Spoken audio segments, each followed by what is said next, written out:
In the name of Allah, the most merciful and the most beneficent. Assalamu alaikum, dear guys. This is Kanhio Dhabhi, row number 23, and Amjad Ali, row number 6. Basically, these slides are prepared by Amjad Ali and recorded by Kanhio Dhabhi. So today's our topic is paraphrasing. अजो को जो असां topic है वो paraphrasing के बारे में है, तमाम ज़रूरी है, तमाम important topic है.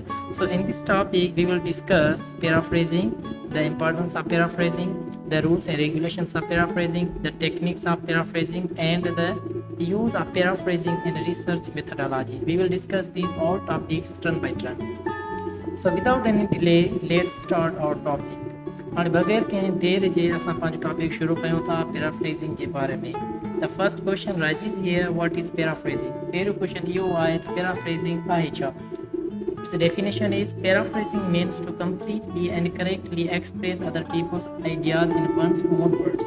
Paraphrasing जो मेन कॉन्सेप्ट या मेन आइडिया इहो आहे कंहिं बि ऑथर जे वर्क खे पढ़ी करे उन खे असां पंहिंजा वर्डन में लिखूं, उन खे असां पंहिंजी कंस्ट्रक्शन ॾियूं, वोकेबलरी असां पंहिंजी यूज़ कयूं, पर आइडिया ऐं जेको मेन थीम आहे उहो असां राइटर जो सेम टू सेम यूज़ कयूं. जीअं फॉर एग्जाम्पल आहे prevention is better than cure.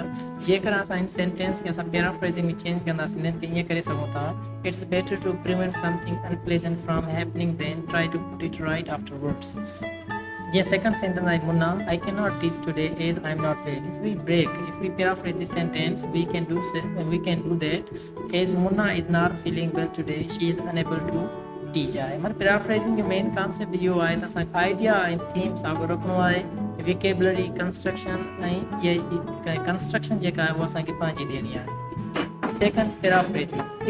If you break the word para, you can completely get the main idea of paraphrasing. जेकर word para खे जेकर तव्हां टोड़ींदो त तव्हांखे paraphrasing सॼो idea understand या सॼी idea तव्हां सम्झी पवंदी. जे P means putting the text in our own words. P जो मेन कॉन्सेप्ट इहो आहे कंहिं बि वर्क खे पढ़ी करे उन खे कंस्ट्रक्शन असां पंहिंजी ॾियूं ऐं उन खे जेके विकेबलरी असां पंहिंजी ॾियूं पर आइडिया खे सेम रखूं. सेकंड आहे ए मीन्स अवॉइडिंग कॉपिंग और पेस्टिंग द टेक्स्ट. ए जो मतिलबु इहो आहे असांखे कंहिं बि राइटर जा या कंहिं बि ऑथर जे वर्क खे सेम टू सेम पढ़ी करे असां कॉपी टू पेस्ट न आहे करणो. R means rearranging the text. R जो मतिलबु इहो आहे त असां टेक्स्ट खे पढ़ी करे उन खे कंस्ट्रक्शन वग़ैरह चेंज करे असां रीअरेंज करे मेन कॉन्सेप्ट जेको आहे सेम असां उहे रखंदासीं, पर उन जे जेके आइडियाज़ आहिनि उहे असां माना असां अरेंज करे रखंदासीं, सीरीज़ में रखंदासीं. ॿियो आहे asking ourselves if we have included all the essential points in information. ए जो मतिलबु इहो आहे त असां कंहिं बि वर्क खे पैराफ्रेजिंग करे असां उनखे ॾिसंदासीं त आइडियाज़ या थीम जेके आहिनि उहे असां सेम रखिया आहिनि या न. That was the whole topic about paraphrasing. So हाणे तव्हांजो पैरा में ई माना ख़बर पइजी वई त पैराफ्रेजिंग जो असुल जेको रूल्स रेगुलेशन्स या असुल में जो मेन कॉन्सेप्ट उहो कहिड़ो आहे. Now we will discuss the importance of paraphrasing. हाणे असां paraphrasing importance ॾिसंदासीं कहिड़ी आहे. So number one आहे it helps us understand the original better. Number one आहे paraphrasing असांखे help कंदी आहे original text खे understand करण में. Number first माना इहा पॉइंट आहे त असां कंहिं बि लिटरेरी वर्क पैराफ्रेजिंग करे असां हुनखे पढ़ंदासीं त असांखे तमामु ईज़ी लॻंदो राइटर जे मेन आइडिया खे अंडरस्टैंड करण में. सेकंड इट हेल्प्स अस grasp the central idea in the main points. ॿियो असांखे पैराफ्रेजिंग हेल्प कंदो आहे ऑथर या राइटर जा मेन आइडियाज़ ऐं जो मेन कॉन्सेप्ट खे अंडरस्टैंड करण. Third it helps us write the summaries that are brief and to the point and in our own words. Second असां इहो हेल्प कंदो आहे त हुनखे पढ़ी करे उन खे असां पंहिंजे लफ़्ज़नि में लिखूं ऐं हिकु समरी नमूने. Now we will discuss the rules and regulations of paraphrasing. Rules and regulations माना paraphrasing करण जा rules and regulations कहिड़ा आहिनि. नंबर वन आहे comprehend, understand the text. paraphrasing करण खां अॻु में पहिरियां असांखे रीडर ऐं राइटर जे वर्क खे या ऑथर जे टेक्स्ट खे पढ़ी करे हुनखे अंडरस्टैंड कंदासीं त ऑथर छा थो चवणु चाहे. सेकंड आहे change the words and structure of the sentence. जेकर तव्हां हुन वर्क खे या हुन टेक्स्ट खे पैराफ्रेजिंग करणु चाहियो था त हुन जा जेके सेंटेंस जेका स्ट्रक्चर आहे या वर्ड्स जेके आहिनि विकेबलरी उहो असांखे चेंज करणी आहे. थर्ड आहे कंबाइन आइडियाज़. थर्ड में आहे कंबाइन. हाणे कंबाइन में असांखे छा करिणो आहे उन टेक्स्ट खे पढ़ी करे जेकर पैराफ्रेजिंग करणु चाहियूं था त हुनजा जेके आइडियाज़ हुनजा थीम जेके आहिनि उहे असांखे कंबाइन करणा आहिनि. नंबर फोर रूल आहे check if the meaning has not changed. Fourth में असां चेक कंदासीं त पैराफ्रेजिंग करे माना असां कंहिं वर्क खे पैराफ्रेजिंग करे पोइ असां चेक कंदासीं त माना या जो कॉन्सेप्ट चेंज त न आहे थियो.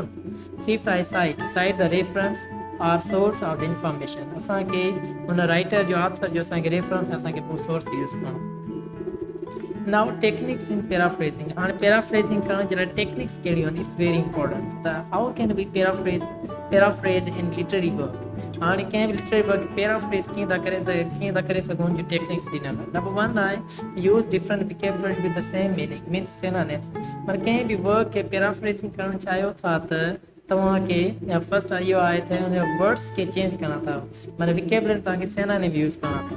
सेकंड आहे change the order of the words, word जा ऑर्डर तव्हांखे चेंज करणा पवंदा. जेकॾहिं नाउन आहे त हुनखे प्रोनाउन में चेंज करे वञो, वर्ब आहे त एडजेक्टिव में चेंज करे, एडजेक्टिव आहे त एडवर्ब में चेंज करे वञो. नंबर 3 आहे तव्हांजो यूज़ डिफरेंट ग्रामर असांखे यूज़ माना चेंज करणी आहे, माना ग्रामर जी कंस्ट्रक्शन असांखे चेंज करणी आहे.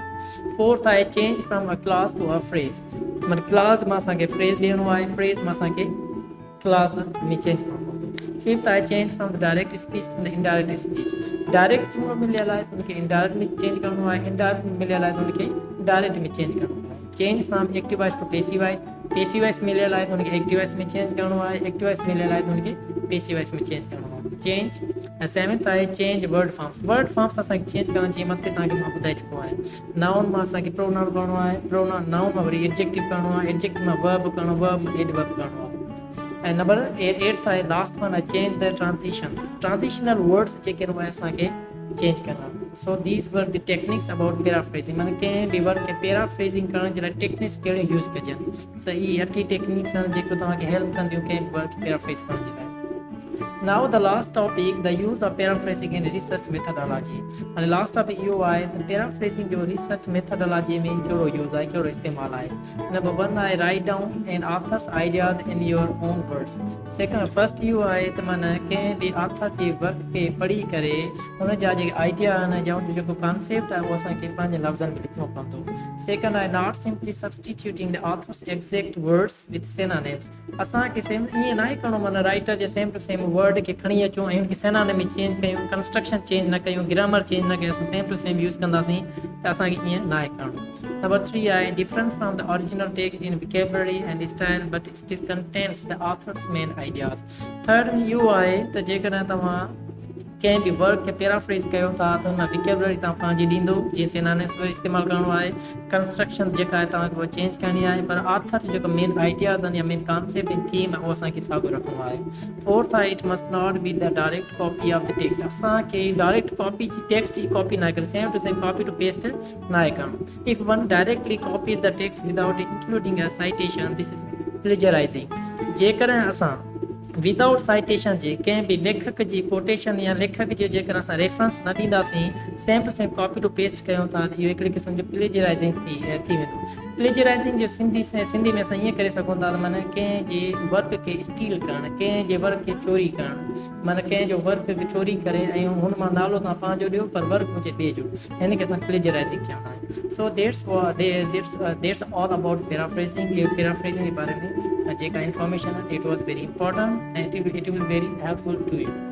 So assalamu alaikum, see you next time and with a new video. Thanks for your construction.